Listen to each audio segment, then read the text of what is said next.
With an allergy to water, having a wash is really difficult. I'm starting out by taking my blood pressure and temperature, 36.9, and then selecting my sensitive skin friendly products. I'm taking this dry brush and just going over my skin to exfoliate and get rid of some of the dead skin that builds up on my skin. Then I'm jumping in the shower. Usually takes about 5 to 10 minutes before the pain starts, but once it does, it can last anywhere up to 3 hours after the initial contact with water.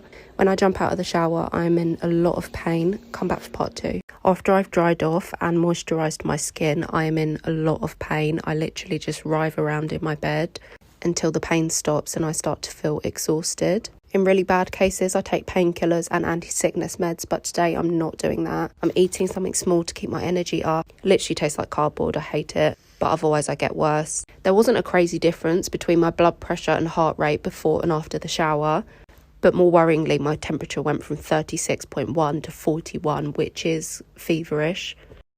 So moment of truth for this one.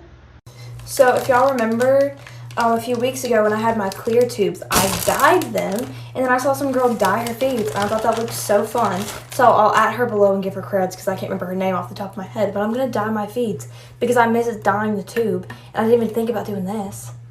Hers, you can like screw the lid back on so she puts it in there and then shakes it up, but mine can't, so I'm going to dye it inside of the bag.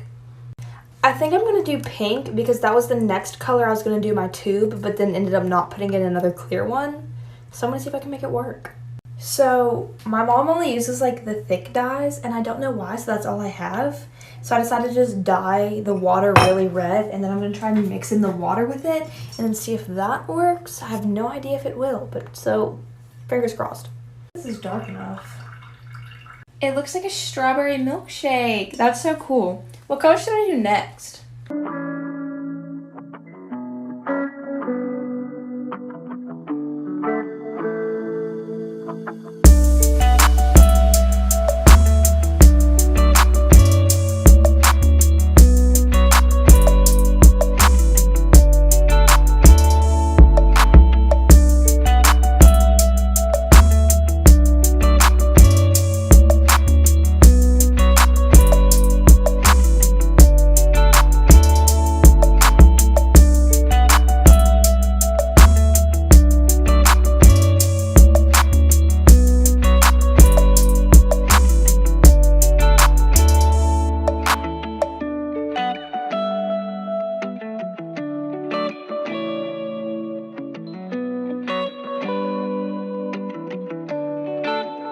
Hey everyone, I'm going to try to fit this whole thing into 1 minute because usually I don't. I have to take a separate video and upload it. Today we have my mentally ill sister with me.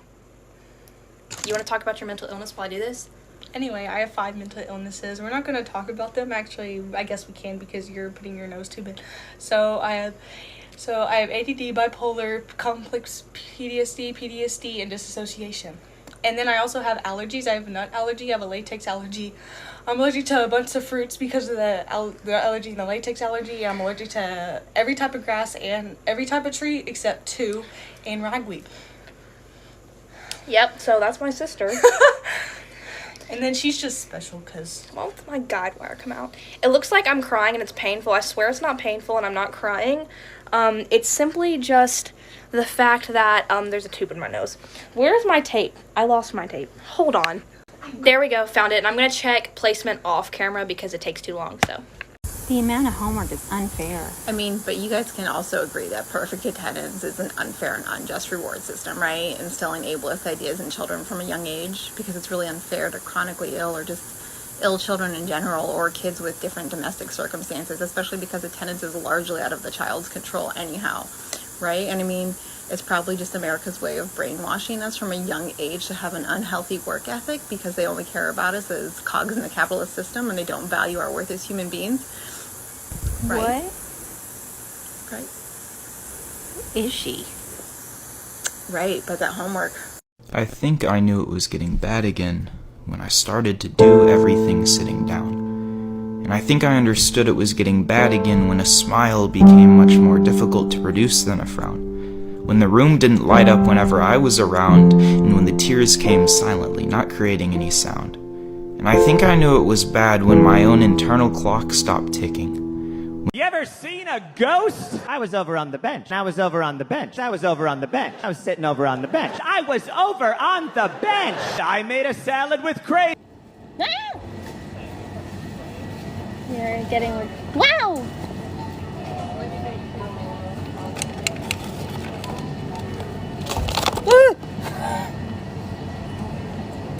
Is that shit?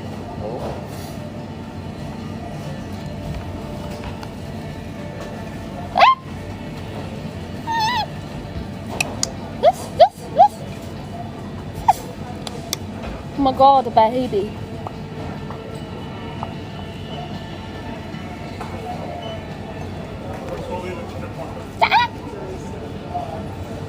Beans! Literally, that's what we came for. Beans. Baby beans. A war vet.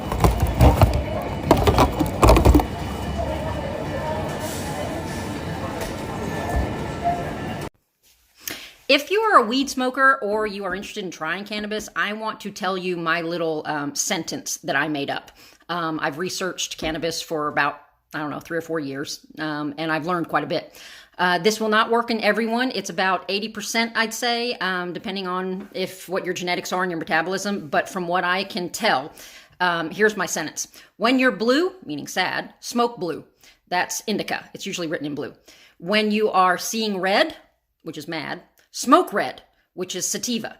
And if you're ever nauseous or your stomach is cramping or hurting, in me, that was excess serotonin. Smoke an indica.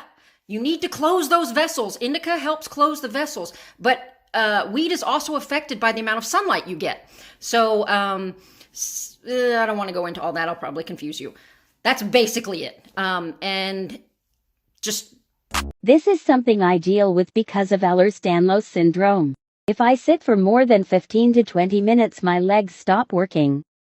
This happened tonight after I finished working on orders for my shop. I push myself too much because I hate not being able to work and be normal. When someone's experiencing tightness of the chest, whether it's intermittent, constantly, or chronically, and a doctor can't figure out what's wrong, and it's a complete and total mystery, then they're experiencing a vagus nerve issue. That vagus nerve runs from the brain, runs down to the stomach. That vagus nerve can get inflamed. Viruses such as Epstein-Barr release a powerful neurotoxin. That neurotoxin clings to the vagus nerve, causing inflammation in different areas of the vagus nerve, creating the sensation of tightness in the chest, even though your pulmonologist and your neurologist check out everything's fine.